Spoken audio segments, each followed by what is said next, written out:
ஒரு பொய் வந்து 2 பேரோட வாழ்க்கையை வந்து எப்படி புரட்டி போடும்னு சிறகடிக்க எபிசோடு வந்து நிரூபிச்சிருக்கு. எபிசோடு ஆரம்பமே பார்த்தீங்கன்னா, முத்துவோட மனசு வந்து கனமா வந்து இருக்கு. இந்த வீட்ல யார் வந்து கடன் அடைப்பா அப்படின்னு அம்மா கேட்ட அந்த ஒரு கேள்வி முத்துவோட உள்ளத்தையே வந்து உடைச்சிருச்சு. ஆனா அங்கதான் வந்து மீனா வந்து மனைவியே இல்லாம ஒரு தூணா நின்னு என்ன சொல்றாங்கன்னு பார்த்தீங்கன்னா, நாம யாரோட பணத்திலயுமே வந்து முன்னேறல, நம்ம சொந்த உழைப்பால தான் இங்க வந்திருக்கோம் அப்படின்னு வந்து சொல்றாங்க. அதே நேரம் மீனாக்கு வந்து ஒரு பூ ஆர்டர் சான்ஸ்.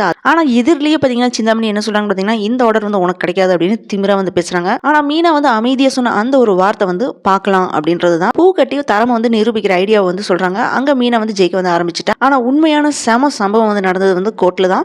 ரோகிணி என்ன சொல்றான்னு பாத்தீங்கன்னா, எனக்கு வக்கீல் எல்லாம் வேணாம், என்கிட்ட வந்து உண்மை இருக்கு, நானே பேசுறேன் அப்படின்னு வந்து சொல்றாங்க. அடுத்தடுத்து வந்து ஆதாரங்கள்ல வந்து உண்மையான பேர் வந்து கல்யாணி, ஃபர்ஸ்ட் கல்யாணம் ஆயிடுச்சு, அதே மாதிரி ஒரு பையன் இருக்கான் அப்படின்றது தான்.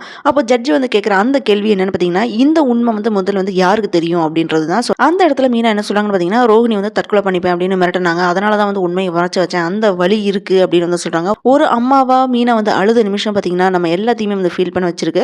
ஸோ கடைசியில் ஜட்ஜ் வந்து என்ன கேட்குறாங்கன்னு பார்த்தீங்கன்னா, முதல்ல வந்து கல்யாணம் வந்து மறைச்சது வந்து உண்மையா இல்லையா அப்படின்னு வந்து கேட்குறாரு. அந்த ஒரு நொடி வந்து சைலண்டாக வந்து இருந்துச்சு, மூச்சே நிற்கிற தருணமாக தான் இருந்துச்சு அது. ரோஹிணி சொன்ன அந்த ஒரு வார்த்தை ஆமாம் அப்படின்னு மட்டும்தான். உண்மை வந்து இனிமேல் வந்து முழுசாக வந்து வெளியில் வருமா, மீனோட வாழ்க்கை எந்த திசைக்கு வந்து போக போகுது, அடுத்த எபிசோடு வந்து சூடாக இருக்க போகுது. ஃபுல் வீடியோ லிங்க் டிஸ்கிரிப்ஷனில் கொடுத்துருக்கேன், மிஸ் பண்ணாமல் பாருங்க. இந்த வீடியோ பிடிச்சதுனால லைக் பண்ணுங்க, ஷேர் பண்ணுங்க. அரேபியன் அணி சேனலை மறக்காம சப்ஸ்கிரைப் பண்ணி சப்போர்ட் பண்ணுங்க.